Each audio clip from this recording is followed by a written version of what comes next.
Hi, my name is Molly Simmons, and I am going to explain the steps and process of beginning an IEP plan for a student in a public school situation.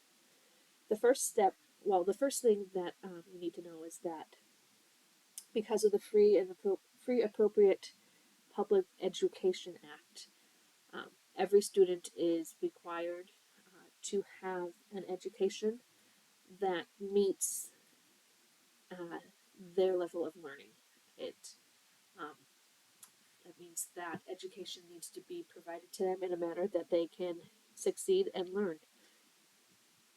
So, and this needs to be done through an LRE, which is a least restrictive environment. So, when a student is in a classroom and they are not succeeding in school, in their classes or in their education, and not understanding what is going on, then that is not an environment that is best suited for that child.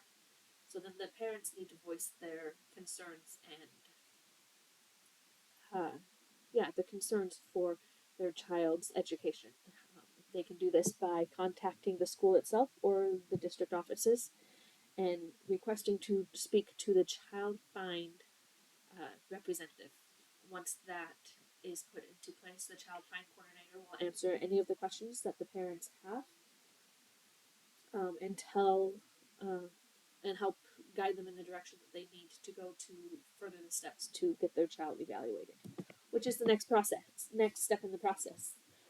If parents or families have concerns about their child's ability to learn in the classroom and they have voiced these concerns to the district or the school, the next step is to have the child evaluated, and this evaluation um, is free of charge for anybody in the school district and must be done um, if there's any concerns with the education of the child. If a parent voices or raises concerns about how their child is doing at school, this evaluation must happen. Both the child and the parents need to be at this evaluation. It'll be with the child, but the parents, if they are a minor, they need to be at the evaluation as well.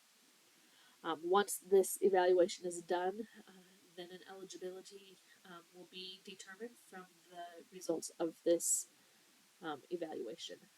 The ones doing the evaluation can diagnose or decide or help determine which learning disabilities a child might have, and from there they give that information to the parents, to the school district, and whoever needs to have that information, and then a if it's needed at this point, then an IEP will be brought up and will start being put into development for the child, so they can have a successful learning experience.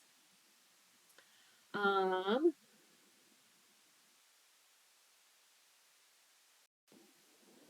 so during the IEP process, there are several different diagnoses or behavioral issues or learning disabilities that can be addressed during the evaluation and the eligibility process.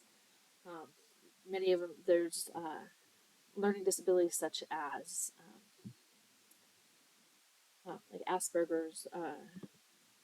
There could be head trauma. There could be developmental delays. There's many different issues, and through this evaluation, professionals are able to determine which of these criteria the child fits. So from there, the IEP is put into, is starting to be processed and put together. And this IEP is a statement that states the disability of the child or their inability to learn in a certain way, and it affects and their effect and that the disability's effect on their learning. Through the IEP, they are able to make goals, and the school is able to make goals. The parents and the child are able to make goals and adjust the way the learning of the child happens, how lessons are to be given, any accommodations or modifications to assignments or learning styles. These are all addressed in the IEP. Parent involvement is very important.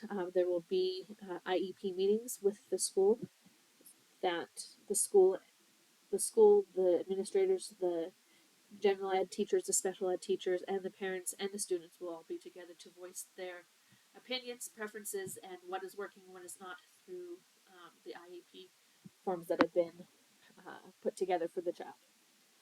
An annual review is, like I said, is a process in this IEP. It happens every year to see where the child is standing, if they still need the IEP, if they need to adjust any of the modifications to it. This is the time that those would be adjusted and talked about. There are safeguards put into place for parents and the students. Parents have the right to a complete explanation of all the processes and all the steps involved in an IEP, the evaluation, the eligibility, every step, so they are knowledgeable and know every step of what's going on with their child. The student is also there to and is able to voice any opinions, thoughts, agree or disagree with modifications or changes to their educational process. And other related services are also provided at this time if it is needed. Sources outside the school, inside the school, things that will help ensure the success of the child's learning, because after all, that is what the educational system is for. And this IEP process and the idea, the initiative, the Individuals with Disabilities Act ensures that every student in the country is provided and has an education that is beneficial to them and that they can learn from. Just because they have a different way of learning or they have a block that prevents them from learning like the rest of their classmates does not mean that they do not get the same education and chance at an education as others. So that's the importance of the IEP, and I hope this is a good explanation of it.